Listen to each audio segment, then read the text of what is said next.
Tratado da Consciência ou do Conhecimento de Si Mesmo. São Bernardo de Claraval, páginas de 94 a 106. Quão necessário é, na conversação com o próximo, examinar nossos próprios defeitos e acreditar que os outros são melhores do que nós mesmos. A cólera me perturbou, a inveja me corroeu e o orgulho me inflou. Daí a inconstância do meu espírito, as palavras vãs e pouco honestas, os atos ridículos, a escuridão das detrações, da calúnia, da maledicência e o descontrole da língua. Não obedeci aos mandatos dos meus superiores e permiti-me criticá-los. Repreendido por minhas negligências, rebelei-me ou murmurei. Cometi a imprudência de colocar-me acima dos melhores da comunidade, zombando da simplicidade dos meus irmãos espirituais e os encolerizei. Elogiei irrefletidamente minhas máximas. Recebi com desgosto os serviços que me prestaram. Busquei e pedi coisas que me eram proibidas, e por orgulho fui negligente em corrigir meus costumes. Não fui respeitoso no serviço, nem modesto ao falar, nem circunspecto em minhas ações. Fui teimoso na intenção, duro no coração, vaidoso no argumento. Fui falso na humildade, tenaz no rancor, maledicente ou mordaz no discurso, impaciente na sujeição e amante da prepotência e do mando. Preguiçoso em bem obrar, rebelde à unidade, duro no servir, pronto em falar do que não entendia. Inclinado a enganar, desumano com meus irmãos, temerário nos propósitos, clamoroso ao falar, impaciente ao escutar, presunçoso ao ensinar. Descontrolado de forma desagradável no riso. Irritante para meus amigos, perturbador do repouso, ingrato com meus benfeitores, presunçoso de meus serviços, amigo de dominar e mandar. Envaideci-me de ter feito o que não fiz, de ter visto o que não vi, de ter dito o que não disse. Fui falaz, aparentando não ter feito coisas que fiz, não ter dito o que disse, não ter visto ou ouvido o que vi e disse. Desta forma, incorri em culpa por todos os lados. Fui condenável no mundo e no mosteiro. Ali por ignorância, aqui por negligência. Por isso estou turbado, cheio de espanto. E o que mais me aterroriza é encontrar-me pior no mosteiro, na presença de Deus. Deus me colocou em um lugar de repouso, na casa da abundância, no paraíso de delícias. E eu, miserável pecador, morro de fome diante da mesa mais bem servida e que faz as delícias dos demais. Fui colocado junto a uma fonte de água pura e tenho sede. Perto do fogo me congelo e não quero estender a mão nem a um nem a outro. Sou preguiçoso e negligente, e perco o tempo que Deus, em sua bondade, me concedeu para fazer penitência, obter o perdão, adquirir sua graça e merecer a glória eterna. Vejo ao meu redor aqueles que praticam uma abstinência singular. São maravilhosos na paciência, humildes, pacíficos, cheios de piedade e misericórdia. Alguns deles, firmes na oração, elevam-se à contemplação, penetram os céus e progridem de maneira assombrosa em todas as virtudes. Encontro-os igualmente devotos, fervorosos, unidos de coração a Jesus Cristo, ricos em dons celestes, como homens a quem Deus visita e em quem habita. Mas nada disto encontro em mim, porque o Senhor, irado, se afasta de mim, de seu servo.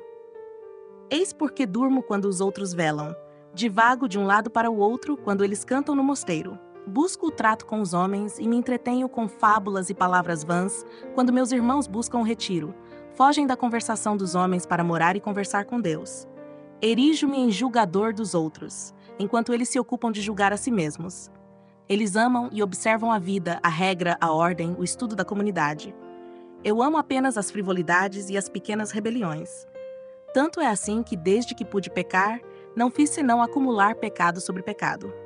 E os que não pude cometer de fato, os cometi pela vontade e pelo desejo. Quão pernicioso é consentir nos pensamentos desonestos da carne. O maior e mais funesto de todos os males é a deleitação da carne, pois esta cresce conosco desde o berço e não nos abandona jamais, nem quando o corpo já está debilitado e abatido pela velhice. Confesso que minha pobre alma foi manchada, corrompida e pervertida por este vício, que a despojou de toda virtude, tornando-a vã e débil. Confesso que com este pecado a manchei de 1000 maneiras, sobretudo com lembranças imundas, e que muitas vezes tive de suportar os ardores impuros desta peste. E não são apenas as lembranças de meus próprios feitos que grandemente me prejudicaram, mas também os relatos e memórias das obscenidades dos outros. Desgraçadamente, não experimento, por este motivo, toda a dor e toda a pena que deveria experimentar. Pelo contrário, sou indolente e adormeço, como se não conhecesse todo o mal que me devora. E apesar disto, o Deus humilde suporta o homem soberbo, a mansidão, o homem colérico, a misericórdia, o homem cruel. Venho, pois, rogar-vos, meu Pai, que me ensineis como poderei estar sempre com Deus, ou como haverei de voltar a Ele quando tenha me afastado por meus pecados. O conhecimento do pecado é o princípio da saúde espiritual. Tua confissão, meu filho, me emocionou até fazer-me chorar, tanto por ti quanto por mim. Choro por mim, porque tudo o que me disseste encontro em mim mesmo, e porque me lembraste de muitas coisas que me eram esquecidas. Regozijo-me por ti, porque foste visitado por aquele que habita os céus e nasceu da Virgem Maria. Sim, me felicito, porque não estás longe do reino de Deus, pois o conhecimento do pecado é o princípio da salvação. Confio no Senhor que a humildade de tua confissão sincera suprirá tudo o que possa faltar-te de fervor e de boa disposição. O pecador que se converte a seus pecados, em qualquer momento em que o faça, será salvo, porque Deus não rejeita jamais um coração contrito e humilhado, segundo disse o profeta Davi. Cor contritum et humiliatum Deus non despicies. Em verdade, Deus está mais disposto a conceder o perdão ao pecador do que este a pedi-lo e recebê-lo. Tal é a diligência com que Deus age para livrar o pecador do tormento de sua consciência, que a misericórdia divina parece mais atormentada pela compaixão ao pecador do que este pelos seus próprios pecados. Quanto mais o homem se aflige internamente por seu pecado, com maior dor, mais certo será o perdão. O Espírito Santo se compraz em consolar a alma afligida pelas lágrimas da penitência, em visitá-la para sustentá-la e reformá-la, inspirando-lhe confiança no perdão. Ele contempla com satisfação a alma que condena seus pecados, que os chora e a perdoa. Desde esse momento, estabelece-se uma espécie de familiaridade entre Deus e a alma.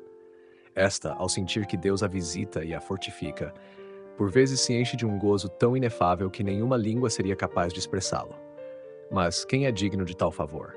Sem dúvida alguma, o verdadeiro penitente, pois pela confissão sincera, todos os seus pecados são lavados, apagados.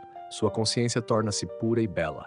Toda a amargura desaparece. A tranquilidade retorna à sua alma. A esperança é reavivada e ela é inundada de alegria. Depois do batismo, não há outro remédio, outro refúgio, outro caminho de regeneração que não seja a confissão. Tenha, pois, a alma a compunção no coração, a verdadeira confissão nos lábios. Seja discreta na mortificação da carne, diligente na extirpação dos vícios e reduza todas as suas complacências em bem proceder. Não vos envergonheis de confessar vossos pecados a Deus, para quem nada há de oculto, pois Ele conhece os mais secretos recônditos do nosso coração. Diante dele, tudo aparece desnudo e manifesto. Todos os nossos pecados estão escritos diante de seus olhos. Todas as nossas transgressões estão escritas, é verdade, mas todas são apagadas por uma boa confissão. Não vos envergonheis de dizer o que não vos envergonhastes de fazer. Se tendes vergonha de confessar vossos pecados a mim apenas, que sou pecador, o que vos acontecerá no dia do juízo, quando vossa consciência aparecer transparente e diáfana diante de todos? Se tivesseis de passar com o corpo descoberto diante de uma multidão de pessoas, experimentaríeis, sem dúvida, grandíssima confusão. E será menor vossa vergonha por ter desmanchado vossa alma com pensamentos impuros? Por que vos há de enrubescer menos a vergonha do coração do que a do corpo? Por que havereis de temer mais o olhar dos homens que o olhar dos anjos? Certamente, tal confusão afasta de Deus. Mas toda a esperança de perdão e de misericórdia está na verdadeira confissão.